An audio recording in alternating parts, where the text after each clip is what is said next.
एक बार की बात है, एक गांव में बहुत सारे किसान रहा करते थे। सभी किसान के पास अपनी अपनी पशु थी। उसी गांव में एक गौरव नाम का आदमी था। उनके पास भी अपनी गाय थी और उसके बगल में एक आदमी रहता था जिसकी एक गाय के दूध की चर्चा पूरे गांव में सबसे ज्यादा शोर थी। उसका नाम रविंद्र था। उस गांव के लोगों का मुख्य काम यही था कि अपने खेतों में काम करना और अपने पशुओं की देखभाल करना। उस गांव में दूध की उपज ज्यादा होती थी क्योंकि बहुत सारे पशु उसी गांव में सभी लोगों के अपने अपने पशु रहा करते थे। जब भी गौरव अपनी गाय का दूध निकालता था तो वह अपने दूध में बहुत सारा पानी मिलाकर ग्राहकों को बेचा करता था, जिससे उन्हें काफी ज्यादा फायदा हो जाया करता था।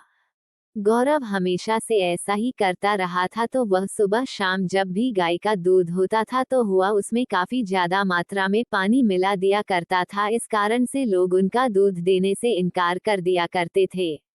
उसके घर के बगल में ही एक किसान था जिसका नाम रविंद्र था। वह अपनी गाय से दूध निकालता था और बिना पानी मिला है उसे बेच दिया करता था, जिससे लेने वाले उसकी ग्राहक उसे बहुत खुश था और उनका दूध लेने के लिए सभी लोग आने लगे थे।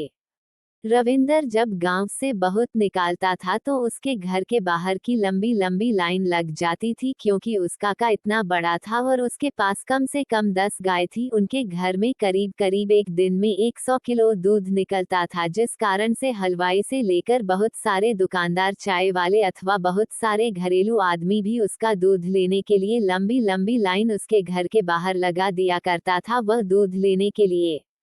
उसका कार्य ऐसे ही चलता रहा तो उसके बगल में रहने वाले गौरव किसान उसे जलने लगा, क्योंकि गौरव का दूध कोई भी नहीं लेता था, क्योंकि वह उसमें काफी ज्यादा मात्रा में पानी मिला दिया करता था।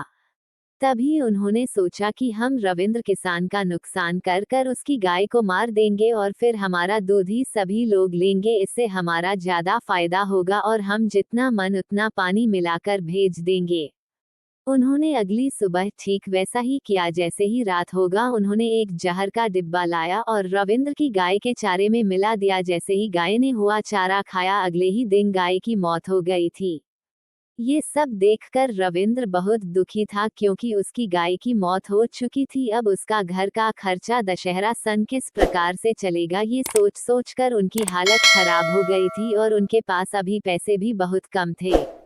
रविंद्र की गाय की मौत हो जाती है तो बगल में रह रहे किसान गौरव किसान बहुत ज्यादा खुश हो जाता है, क्योंकि लोग अब उसके घर के बाहर से दूध लेने के लिए जाने लगे, क्योंकि अब तो रविंद्र के पास दूध नहीं था, लोगों को मजबूरन उन्हीं के दूध लेना पड़ता था। रविंद्र जल्दी से अपने बिस्तर से उठ जाता है, क्योंकि उस समय तक सुबह हो चुकी थी। वह अपने पत्नी को कहना है कि मुझे सपना में एक बुढ़िया माई थी जिससे मैंने मदद किया था। उन्होंने कहा कि जाकर गाय का दूध निकालो, तुम्हें सब कुछ पता चल जाएगा।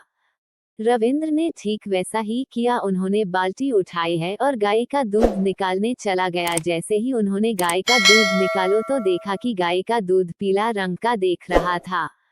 रविंद्र ने तुरंत अपनी पत्नी को बुलाया और कहा कि भाग्यवान, देखो हमारे गाय से किस रंग का दूध निकल रही है। पत्नी ने दूध को छुआ और देखा कि यह तो सोने की तरह है। तभी उसने कुछ देर बाद हाथ में लेकर कहती है कि यह सोने के जैसा नहीं बल्कि सोना ही है।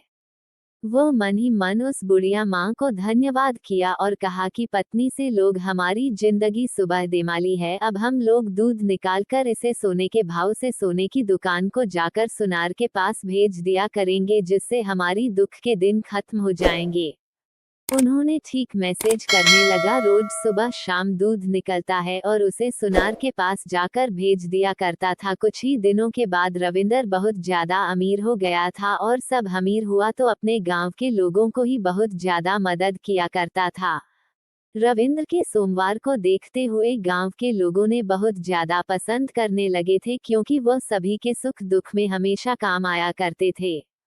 ये सभी चीजें देखकर बदल के रहने वाले गौरव किसान को बहुत ज्यादा गुस्सा आया। उन्होंने कहा कि मैं फिर से इसकी गाय को जान से मार दूंगा, मुझे काफी ज्यादा नुकसान हो रहा है और ये दिन प्रतिदिन एक बनवाना नहीं बनता जा रहा है।